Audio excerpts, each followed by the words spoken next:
Yo, what's up, ladies and gentlemen? How are you doing right now? I believe you're doing well.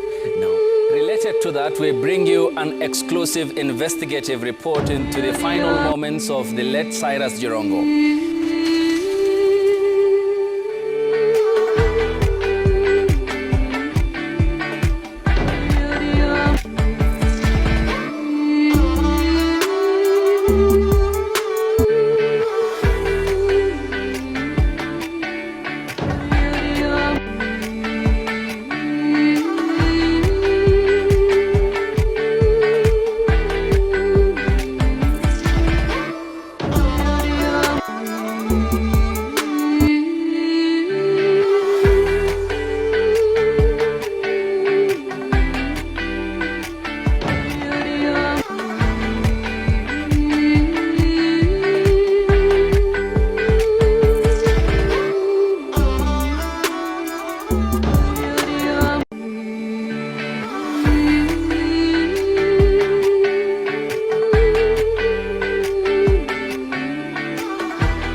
At the Eagles petrol station located along the Nairobi-Nakuru highway.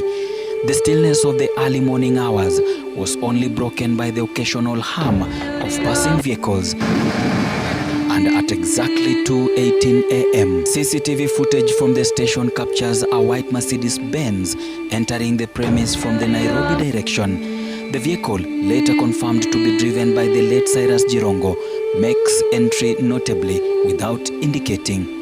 The car drives past the fuel pumps but does not stop to refuel. Within just 34 seconds, it makes a swift U-turn and exits the station, rejoining the highway towards Nairobi at precisely 2:19 with 17 seconds. But what happens next is chilling. Just seconds later, at 2:19 and 25 seconds, another vehicle now identified as the bus involved in the fatal crash barrels down the highway from the Nairobi side. Its headlights are on full beam and its speed appears dangerously high. The moment of impact is captured on camera. The bus slams into the Mercedes, dragging it an estimate of 25 meters down the tarmac. The force of the collision causes the luxury vehicle to spin violently before coming to a rest on a left-hand side of the road if heading towards Nakuru, or the right-hand side if facing Nairobi. At 2:20 a.m., just 1 minute after the crash, another vehicle traveling towards Nairobi passes the wreckage. Its headlights briefly illuminate the scene, revealing smoke billowing from the final resting point of Jirongo's car. Now, detectives are piecing together the final puzzle. What was Cyrus Jirongo's state of mind and physical condition in those final moments? My phone here, Jeff. There is a message I would love you to read. Then I'll explain that message. This message was sent to my daughter, Sally, on the 2nd of June. Wewe ujichunge sana. Hiyo mdomo yako, na ukishindwa tutakuonyesha kuizima. Sisi hatuogopi hata kidogo. On 1st of June. Juzi. This month's June. My daughter Sally was on Riara Road with a boyfriend, an American. They were going for tea at the junction. A motorcycle came with 2 people and passed them. Then stopped and waited for them. I think the passing was to do cognizance. Right, right. When they arrived where the people were with the motorbike, somebody pulls out a gun and asks the American boy to give a computer the boy was holding. The young man asked why. They turned the gun and pointed at my daughter. He then moved in and pushed my daughter out of the way of the barrel of the gun. They turned on this young man and just shot him. This American boy. The American boy that died on Riara Road. And then I received a phone call from my daughter. There's too much blood, Dad, and too much white mess, and I did not understand what he's talking about. So fortunately, the nurse took the phone from her and explained to me that the friend had just been shot. The young man eventually died. Oh. But what really disturbs me, one is the trauma the young girl is going through. She's in America right now, South Carolina. She went to bury the boyfriend. She hasn't come back.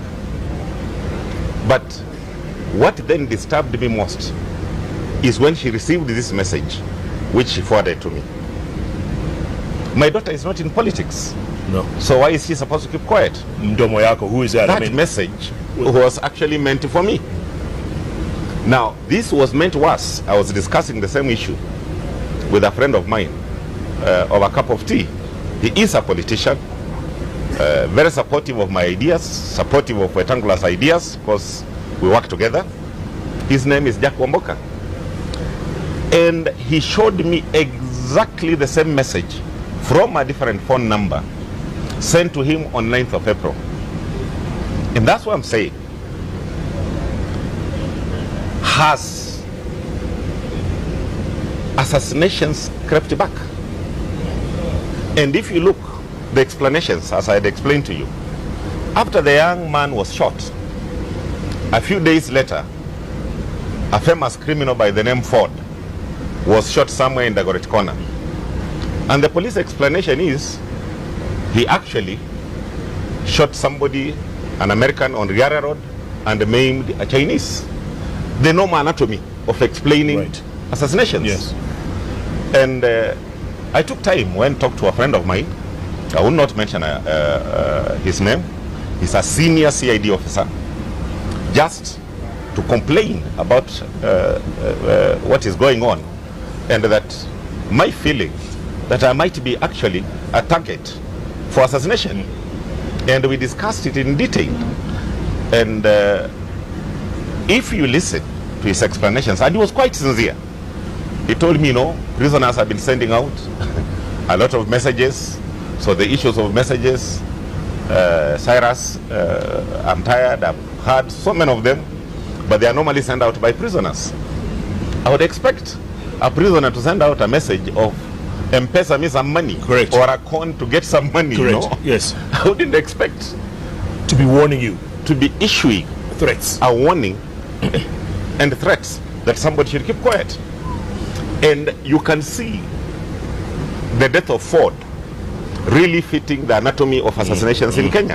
And that's why, as much as I say, Kuria Moses, his statement, as I looked at it, was expression of his feelings, which you can't stop. But the dangerous thing in that statement, and that is what we must look at, is insinuations that political disputes can be settled through assassinations. That was the dangerous part of it. And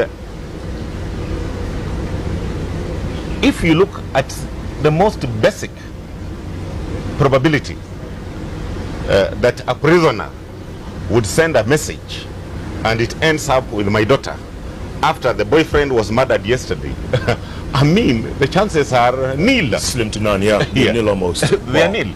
By the way, the same officer, I hold him in high esteem. He even had the courtesy, called me today and said, we don't know what we'll do with motorcycle crimes. Exactly what happened to your daughter happened to a student today in Kayole. Today.